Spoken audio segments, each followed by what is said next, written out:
আসসালামু আলাইকুম। বাংলাদেশের প্রতিটি মানুষকে অন্তরের অন্তঃস্থল থেকে শুভেচ্ছা, ভালোবাসা, ধন্যবাদ, কৃতজ্ঞতা জানিয়ে শুরু করছি। আমি যে চিত্র বাংলাদেশের বিভিন্ন জায়গায়, বিভিন্ন কেন্দ্রে, বিভিন্ন জেলায় যে ছবি, যে তথ্য আমাদের কাছে এসেছে, শত শত হাজার হাজার মানুষ ভোট থেকে তারা ভোট কেন্দ্রে গিয়ে দাঁড়িয়ে আছে। 7:30টার আগের থেকে লম্বা লাইন প্রতিটা কেন্দ্রে। আপনাদের এই যে দায়িত্ববোধ, এই দায়িত্ববোধটা আর একটু কয়েক ঘন্টার জন্য আপনাদেরকে সময় বাড়াইতে হবে। আপনারা জুলাইতে এই দেশে জীবন দিয়েছেন, আপনার সন্তান আপনার নিজের চোখের সামনে মারা গিয়েছে, আপনার এই দেশের মানুষ দাঁড়িয়ে বলেছে যে আমার ভাইকে গুলি করার পরে আমি আমার ভাইয়ের লাশ না নিয়ে যাব না, আমার ভাইয়ের আহত রক্তাক্ত শরীর না নিয়ে আমি এখান থেকে যাব না। পুলিশের গুলির সামনে দাঁড়িয়ে আপনারা টেনে হেসড়ে আপনার আহত ভাইকে নিয়ে এসেছেন। আপনারা সেই জাতি। আপনাদের প্রতিটা কেন্দ্রে আপনি যে ভোটটা দিয়েছেন সেই ভোটটা রক্ষা করার দায়িত্ব আপনার। আপনি সেই ভোট গণনা হবে, ভোট কেন্দ্র থেকে সেটা প্রকাশ হবে, ঘোষণা হবার পরে সেটা আপনারা রিটার্নিং অফিসারের কার্যালয়ে পাঠিয়ে দিবেন। আপনার কাজ নেই, আপনি তারপরে যায় নাক তেল দিয়ে তারপরে ঘুমায়েন। কিন্তু এই সময়টুকু আপনাদের আশপাশে যেখানে জামাত ইসলামের ভাইরা যেখানে এই ভোট কেন্দ্রে থাকবে তাদের পাশে থাকবেন, তাদেরকে আপনারা পাহারা দিয়ে তারপরে রাখবেন। তাদের উপরে যদি কেউ আক্রমণ করতে আসে, কোনো দল, কোনো সন্ত্রাসী গ্রুপ যদি তাদেরকে হামলা করতে আসে, আপনার দেয়া ভোটের বাক্স কেউ যদি ছিনিয়ে নিতে আসে, সেটা রক্ষা করার দায়িত্ব আপনার। আমরা কালকে থেকে আজকে পর্যন্ত সারা বাংলাদেশে বিভিন্ন জায়গায় আমরা দেখেছি যে তাদের যে হীন প্রচেষ্টা, তাদের যে ঘৃণ্য পরিকল্পনা, সেটা বাস্তবায়ন করার চেষ্টা করেছে বাংলাদেশের মানুষ, জামায়াত ইসলামী বাংলাদেশ এবং সবশেষ সেনাবাহিনীর কথা না বললেই না। তারা এগুলো রুখে দিয়েছে। সেনাবাহিনীর একটা অংশ গতকালকেও চেষ্টা করেছে যে নীলফামারীর যে ঘটনাটা, জামায়াতের আমির তাকে বিমানবন্দরে সে আসছিল, সে বিমানবন্দরে তো সে কারোর কাছে টাকা বিলি করে নাই, সেখানে তো সে ভোট কিনতে যায় নাই, তার বাড়ি নীলফামারী, সে এখানে বিমানবন্দর থেকে তার 50 লাখ টাকাকে বানানো হয়েছে বিপুল পরিমাণ অর্থ। বাংলাদেশে 50 লাখ টাকা এখন কোনো বিপুল পরিমাণ অর্থ না। এটা হচ্ছে 1 নাম্বার কথা। 2 নাম্বার, সে কোনো জায়গায় ভোট কিনতে যায় নাই। 3 নাম্বার হলো তারে এই জায়গাতে যে আপনি আটক করলেন, এই একই ধরনের ঘটনা, এর চাইতে বেশি পরিমাণের টাকা শহীদউদ্দিন চৌধুরী অ্যানির লোকের কাছে পাওয়া গিয়েছে এবং সেটা টাকা দিচ্ছিল মানুষকে, ভোটের মাঠে পাওয়া গিয়েছে। সেই টাকাটা পেয়ে তাকে সাথে সাথে ছেড়ে দেওয়া হয়েছে। বিভিন্ন টেলিভিশনে তাদের দলের লোকজন দিয়ে থ্রেট করা হয়েছে এই নিউজ তাড়াতাড়ি সরাইতে।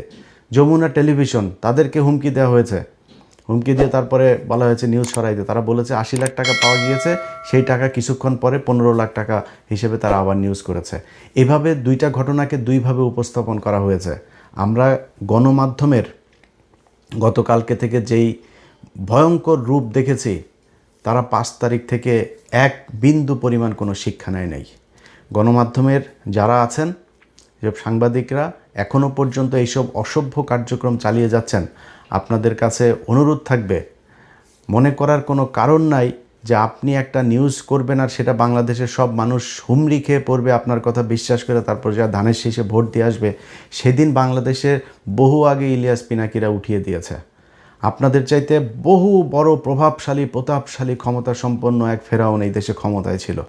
তারা যখন কিনা ঘুমাইতো, ঘুমের মধ্যেও আমাদের ছবি চোখে দেখতো, তাদেরকে শান্তিতে থাকতে দেয় নেই। আপনারা এখনও এত বড় কোনো ছেটের পাল হয়ে যান নাই যে আপনারা যা মনে চায় তাই বলবেন আর এই দেশের মানুষই করবে। আমি ইলিয়াস, আজ থেকে সেই 2014 সালের ইলেকশনে আমার অবস্থান যেভাবে এই দেশের নির্যাতিত, নিপীড়িত মানুষের পক্ষে ছিল, আজকেও সেখানে আছে, সারা জীবন সেখানে থাকবে। নিজের ব্যক্তিগত অনেক বড় বড় স্বার্থ বাদ দেয়া এই দেশের যেসব নির্যাতিত মানুষ আছে, যারা অত্যাচারিত মানুষ আছে, যারা সংকটে আছে, সমস্যায় আছে, তাদের পাশে ইলিয়াস দাঁড়িয়েছে। বহু ক্ষমতাশালী লোকজনের সাথে সম্পর্ক নষ্ট করেছে, খুব অসহায় নির্যাতিত মানুষের জন্য, তাদের জন্য কথা বলতে গিয়ে, তার অধিকার আদায় করতে যায় বহু প্রতাপশালীদের সাথে সম্পর্ক নষ্ট হয়েছে। সো আপনাদের এই দেশের মানুষকে আপনারা যদি চান যে আপনারা যা মনে চায় বলবেন আর সেই দেশের মানুষ আপনাদের এইসব কথাবার্তা সব শুনে ফেলবে, এটা মনে করার কোনো কারণ নেই। আজকের চিত্র দেখেন, আপনি কয়টা রিউমার ছড়াবেন, কয়টা গুজব ছড়াবেন? এই দেশের মানুষ ভোট দিচ্ছে, শত শত হাজার হাজার লক্ষ লক্ষ মানুষ ভোট দিচ্ছে। আপনি এই ভোটের এগুলো গুজব ছড়ায় আপনারা এই করে ফেলবেন। অতএব সাবধান করে দিচ্ছি ভাই, এই নির্বাচনকে ঘিরে যদি মনে করে থাকেন বিশেষ কোনো দলকে আপনাদের ক্ষমতায়, কালকে থেকে যে নিউজ আপনারা করেছেন, বিশেষ করে ৭১ টিভি, মানুষ হয় না এখনও পর্যন্ত। এইখানে এক দলের দালালরা বের হয়ে আরেক দল আছে, তারা এসে RTV, এরা এসে নিউজ করছে। দ্বার প্রান্তে তারেক রহমান প্রধানমন্ত্রী আবার গণভবনের দরজার মধ্যে যা দাঁড়ায় আছে। আরে বাবা রে বাবা, মানে অবস্থা করুণ অবস্থা। তারা প্রধানমন্ত্রী না পারে বানায় দেয়, পত্রিকা অফিসে যদি সেই ক্ষমতা থাকতো কালকে বসায় দেয়, আজকে নির্বাচন হইতে দিত না। এরকম পরিস্থিতি এটা করেছে এই দেশের গণমাধ্যম। তাদের এই ভয়ঙ্কর রূপ কালকে থেকে দেখছি। আজকে আশা করি এই মানুষের, আপনাদের লোকজন তো বাইরে আছে, মাঠে দেখছে কেন্দ্রগুলোর অবস্থা, আমরাও দেখছি।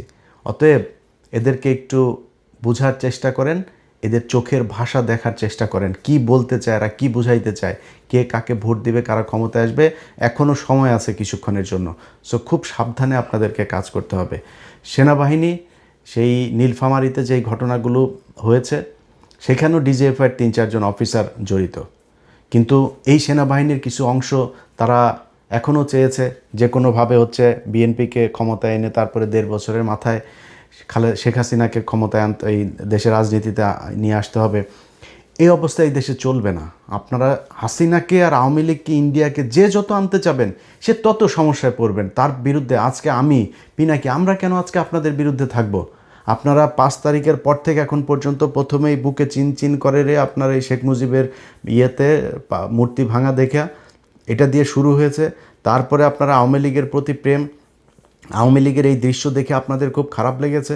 তারপরে আওয়ামী লীগকে এই দেশে রাজনীতি করতে দিবেন, সব মামলা তুলে নেবেন। আওয়ামী লীগ বিএনপি ভাই ভাই, এগুলো বহু শয়তানি। 2 দিন আগে তারেক রহমানের মতো মানুষ বলে শেখ হাসিনার সন্তানেরা, পরিবারের লোকজনেরা যদি চায় তাহলে রাজনীতিতে আসতে পারেন। আপনি কে ভাই? আপনি আওয়ামী লীগকে রাজনীতি করতে দেওয়ার কে? আপনি এখন প্রধানমন্ত্রী হয়েছেন। আপনি এই যে ঘোষণাটা দিলেন, এই ঘোষণা দিয়ে আপনার অর্ধেক ভোট নষ্ট করেছেন।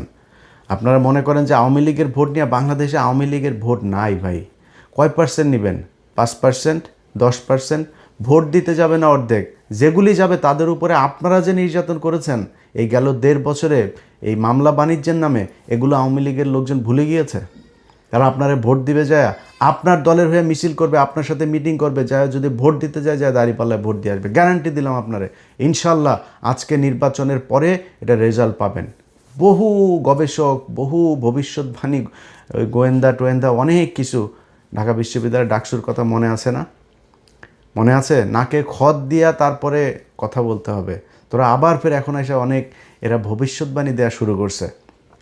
এরকম 70% তারেক রহমান প্রধানমন্ত্রী হয়ে গিয়েছেন, বিএনপি চলে এসেছে, এরকম তোদের এই 70% তোরা আওয়ামী লীগের পক্ষেও এরকম তোরা জরিপ বানায়।